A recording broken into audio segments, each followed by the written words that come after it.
Saving account तो आपके पास होगा ही। ये भी हो सकता है कि एक सेविंग अकाउंट आप रखते हो या फिर दो रखते हो, और ये भी हो सकता है कि कुछ सेविंग अकाउंट आपके गवर्नमेंट बैंक में हो और कुछ आपके प्राइवेट बैंक में हो। आपके पास किसी भी तरह का कोई भी सेविंग अकाउंट है तो ही ये वीडियो आपको जरूर देखनी है।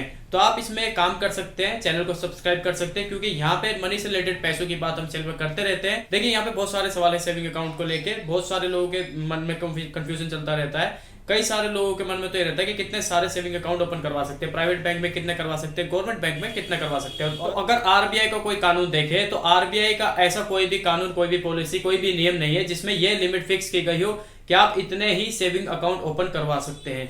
आप चाहे जितने मर्जी सेविंग अकाउंट ओपन करवा सकते हैं, वो सिर्फ और सिर्फ आपकी चॉइस है। लेकिन एक चीज ध्यान रखिए, सब में आपका पैन कार्ड लगेगा और पैन कार्ड एक ही होता है, यानी जितने भी सेविंग अकाउंट होंगे, जो भी ट्रांजेक्शन होगा वो आपके एक ही पैन नंबर पर होगा। अब वैसे तो बहुत सारे सेविंग अकाउंट आप ओपन करवा के रखते हैं तो इसका कोई नुकसान नहीं है, लेकिन जब आप मल्टीपल सेविंग अकाउंट खुलवा लेते हैं, मेरे हिसाब से 3-4 अकाउंट से ज्यादा आपको नहीं खुलवाने चाहिए। लेकिन अगर भाई आप 8-10 अकाउंट आप खोलेंगे, कुछ नुकसान आपके होंगे। क्या होंगे बता दो। देखिए सबसे पहली बात तो बहुत सारे जो सेविंग अकाउंट होते हैं, गवर्नमेंट में भी आजकल जो मिनिमम बैलेंस है वो आपको रखना पड़ता है, और प्राइवेट में थोड़ा ज्यादा मिनिमम बैलेंस रखना पड़ता है मेंटेन करके। तो सारे के सारे जो सेविंग अकाउंट है उनमें आपको जो मिनिमम जो बैलेंस होता है मेंटेनेंस के लिए, वो आपको मेंटेन करना पड़ेगा। और अगर आपको नहीं करते हैं, वो भूल जाते हैं, ट्रैक नहीं कर पाते हैं, मैनेज नहीं कर पाते हैं, तो वो जो आपका अमाउंट है कम है, उसमें से और बैंक चार्ज काटता रहेगा और आपका जो अमाउंट है वो कम होता चला जाएगा। दूसरा नुकसान ये है, अगर मान लीजिए आपके पास मैक्सिमम 15 सेविंग अकाउंट है,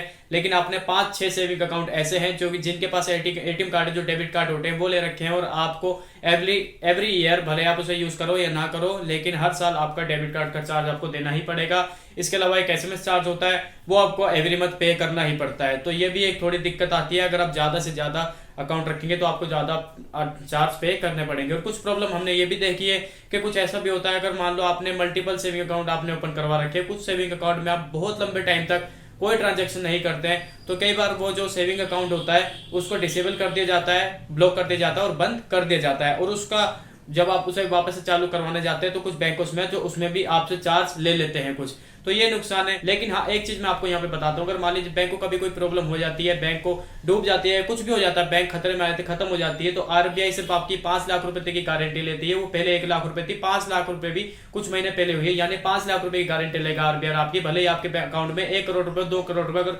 बैंक डूब जाता है, बैंक को कोई प्रॉब्लम हो जाती है, तो 5 लाख की जिम्मेदार आरबीआई रहेगी, यानी 5 लाख रुपए तो आपको मिलेंगे। दूसरा अमाउंट आप कितना भी रख सकते हैं, उससे कोई फर्क नहीं पड़ता, लेकिन कुछ नियम है। जैसे आप अगर कैश डिपॉजिट कर रहे हैं कैश के रूप में, तो आप जितने भी आपके अकाउंट है, मल्टीपल है चाहे एक हो, एक साल में 10 लाख रुपए से ज्यादा अगर आप कैश डिपॉजिट करते हो, तो इसकी सूचना जो बैंक है वो इनकम टैक्स विभाग को दे देगा, और इनकम टैक्स विभाग आपको नोटिस जारी कर सकता है कि जो कैश है आप कहां से लेकर आए हो। लेकिन अगर आप आईटीआर भरते हो और आईटीआर में शो किया है आपने कि मेरे पास यहाँ से कैश आया और मैंने बैंक में जमा करा दिया, तो आपको डरने की कोई बात नहीं। लेकिन आप इनकम टैक्स में शो नहीं करते हो तो फिर आपसे हिसाब मांगा जा सकता है। कुल मिला के गवर्नमेंट कहती है कि भाई कितना भी कमाओ, कितना भी रखो, आपके पास हिसाब होना चाहिए। वही अगर विड्रॉल की बात करें तो सारे मल्टीपल अकाउंट को मिलाकर आप एक साल में 20 लाख रुपए तक का विड्रॉल कर सकते हो, और 20 लाख से अगर आप अधिक विड्रॉल करते हो तो यहाँ पे सेक्शन 194 एंड लगेगा और आपको 2% टीडीएस लगेगा,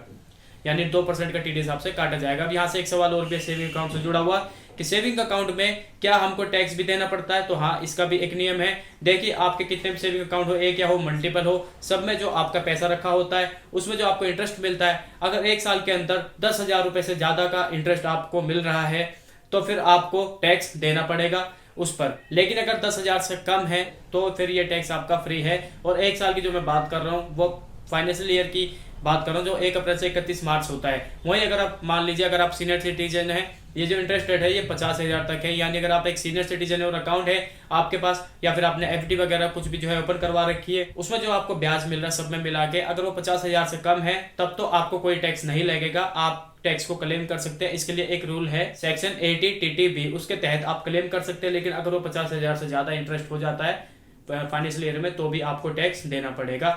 अगर यूपीआई की बात करें तो एक यूपीआई भी आप अपने सेविंग अकाउंट से लिंक करके यूज करते हैं, गूगल पे, फोन पे, दुनिया भर की यूपीआई ऐप है। तो उस कंडीशन में ये होता है कि अगर आपको कोई छोटी बैंक है, यानी मान लो केनरा बैंक एग्जांपल ले लो, या फिर केनरा बैंक है, या फिर कोई भी ऐसी छोटी मोटी बैंक है, तो कुछ बैंकों में 25,000 रुपए की लिमिट है।